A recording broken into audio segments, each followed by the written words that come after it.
السلام علیکم۔ جماعت 8 میٹرک کی آج اردو قواعد کی کلاس میں ہم پڑھیں گے محاورات کے معنی اور ان کا جملوں میں استعمال، واحد جمع اور مضمون نگاری۔ سب سے پہلے ہم پڑھیں گے محاورات کا جملوں میں استعمال۔ نمبر 1 ہے آبرو خاک میں ملانا۔ اس کا مطلب ہوتا ہے عزت کو خاک میں ملا دینا یا عزت برباد کر دینا۔ اس کا جملہ بنا ہے پرویز نے چوری جیسا برا فعل کر کے اپنے خاندان کی آبرو خاک میں ملا دی۔ نمبر 2 ہے آنتوں کا قل ہو اللہ پڑھنا۔ اس کا مطلب ہے سخت بھوک لگنا، شدید بھوک کے عالم میں کہا جاتا ہے کہ آنتیں قل ہو اللہ پڑھنے لگیں۔ جملہ ہے سخت بھوک میں فراز کی آنتیں قل ہو اللہ پڑھنے لگیں۔ تیسرا اپنے پاؤں پر کلہاڑی مارنا، یعنی اپنے کام کو خود ہی بگاڑ دینا، آپ کو خود ہی نقصان پہنچا لینا۔ جو لڑکے آوارہ گردی کرتے ہیں وہ اپنے پاؤں پر خود کلہاڑی مارتے ہیں۔ بے پر کی اڑانا، اس کا مطلب ہوتا ہے فضول باتیں کرنا جن کا کوئی سر پیر نہ ہو، کوئی یقین بھی نہ کرے ان کی باتوں کا، فضول باتیں، بالکل فضول گوئی کو کہتے ہیں بے پر کی اڑانا۔ نواز کی باتوں کا کیا اعتبار، وہ تو ہمیشہ بے پر کی اڑاتا ہے۔ نمبر 5 جھانسے میں آنا۔ اس کا مطلب ہوتا ہے بہکائے میں آنا، کسی کے ورغلانے میں آنا، کسی کی باتوں میں آ جانا۔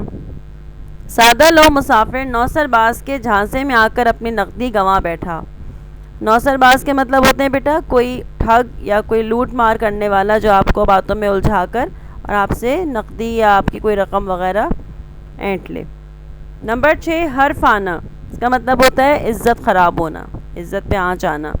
ہمیں کوئی ایسا کام نہیں کرنا چاہیے جس سے ہمارے خاندان کی عزت پر حرف آئے۔ نمبر 7 دانا پانی اٹھنا۔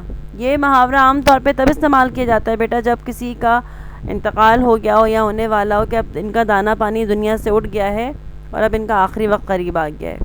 جملہ ہے اس کا بیچارے بوڑھے کا دانا پانی اس دنیا سے اٹھ گیا اور وہ شام کو فوت ہو گیا۔ نمبر 8 تشت از بام ہونا، یعنی کوئی راز کھل جانا، کوئی بھید کھل جانا۔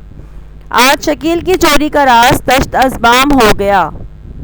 نمبر 9 قلعی کھلنا۔ قلعی کھلنا کا مطلب بھی یہ ہوتا ہے کہ کوئی بات ایسی جو چھپی ہوئی ہو ایک وقت میں ایسا کہ کھل جائے، ٹھیک ہے، پول کھل جانا جیسے کہتے ہیں نا اس کو۔ جھوٹ کو کتنا بھی چھپایا جائے ایک نہ ایک دن قلعی کھل ہی جاتی ہے۔ نمبر 10 منہ کی کھانا، یعنی اپنے ارادوں میں ناکام ہو جانا، بری طرح ناکامی کا منہ دیکھنا۔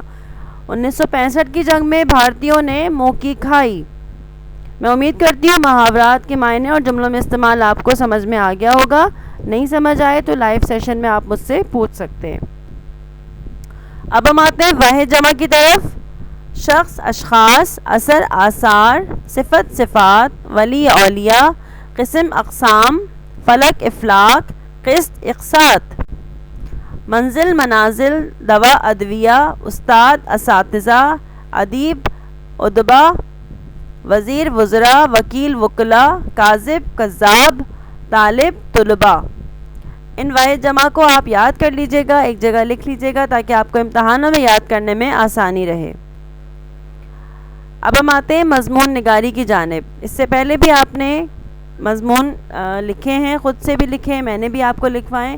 آپ کوشش کیجئے گا ان جو عنوانات میں نے آپ کو دیے ہیں، نمبر 1 خدمت خلق، نمبر 2 نبی کریم صلی اللہ علیہ وآلہ وسلم کا بچوں سے سلوک، اور نمبر 3 ہے ایک ناقابل فراموش واقعہ۔